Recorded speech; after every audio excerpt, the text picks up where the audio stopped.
This is us just leaving the paddock. They're doing some works over here. That's what he's looking at. Got some backhoes and utes and stuff. But this is him on his own, away from the stable where the food is. He's definitely not nappy. It's not one of his problems at all. He's quite happy to go out. Just move over, got another car coming.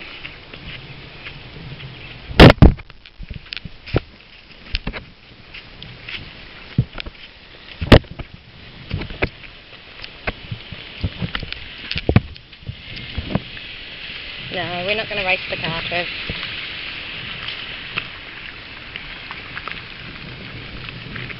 Getting a lot of twitching from this saddle, so it digs into his shoulders, so I don't know if you can see, but he's twitching his wither almost every couple of strides, but he's a good boy.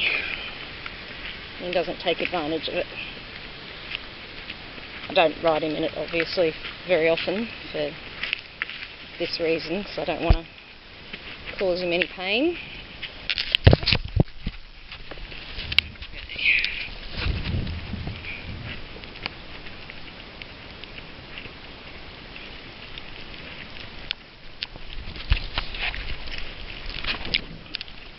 Haltered X like a dressage horse. I'm kidding. Good boy. Not a dressage horse, are you?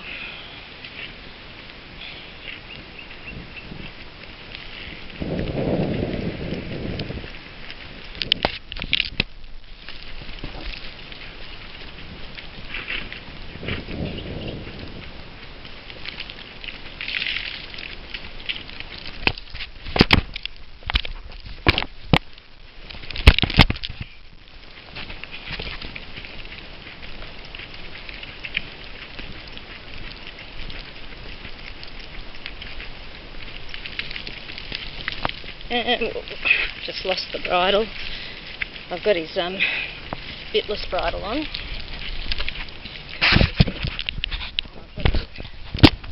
I've got the bridle over my shoulder, but it keeps falling off.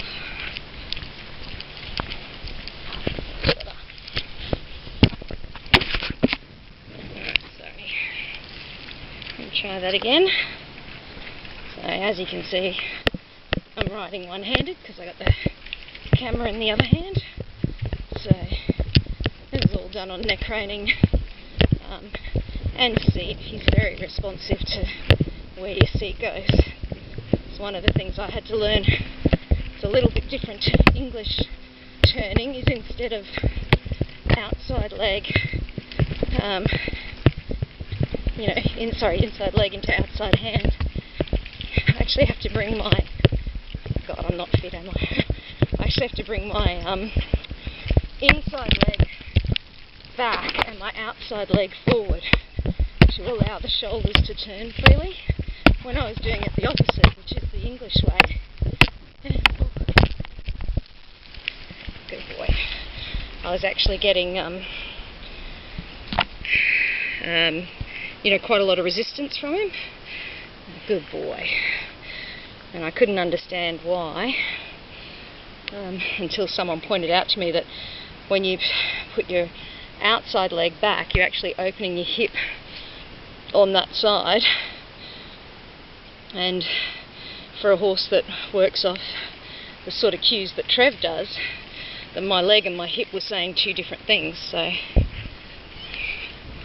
anyway, I'm sure your instructors do similar things with you. So this is all, sorry, that was a bit too much leg. This is all just, as you can see, leg and hip stuff. I'm not really using the reins at all. These are resident bushstone curlews. Sorry guys, are you nesting there? Alright, we can go down the other end.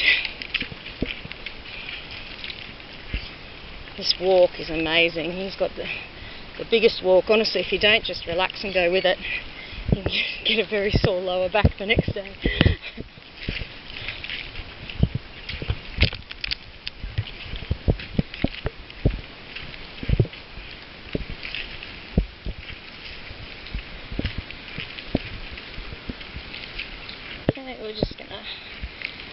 Just going to ask him to step across with the front end, so moving his forequarter over and not his hindquarter. Good boy. And now the opposite. So now I want the hind legs to move and not the front end. Good boy. And we'll do it the other way, so lift up with the reins and open that direct rein to get the front end moving. Good boy. And then lower hand and a bit of leg to get the turn on the forehand. Good boy. And we'll come. Oops. And good boy. Just slow my rising, slow the trot. And sorry, I don't have anyone to film this. It's a bit pointless at the moment. I'm waiting for the young girl who rides him to turn up so that you can actually see what he looks like through the transitions. But I figure this way you're getting a feel for, you know, what you experience on his back. So I'm going to pick that front hand up again and change the rein. And good boy. Yeah, you have a big sigh. I know. Saddle's awful, isn't it? Good boy.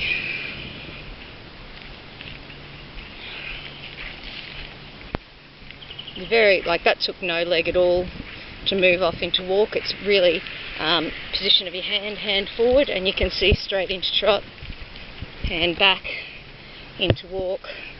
So he picks up a lot of his transitions through a combination of your aids, and I guess that's why he doesn't work into a contact at all. I did try when I first had him to do some work into a contact with him, but he just got very upset and stressed and didn't understand, and I gave up.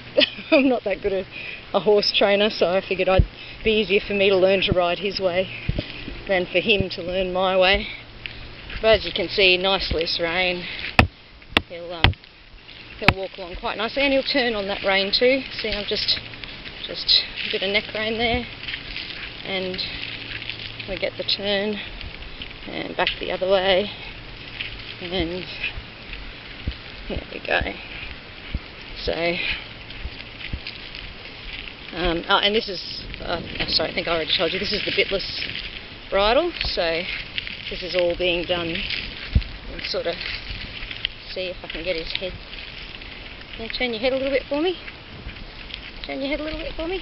Good boy.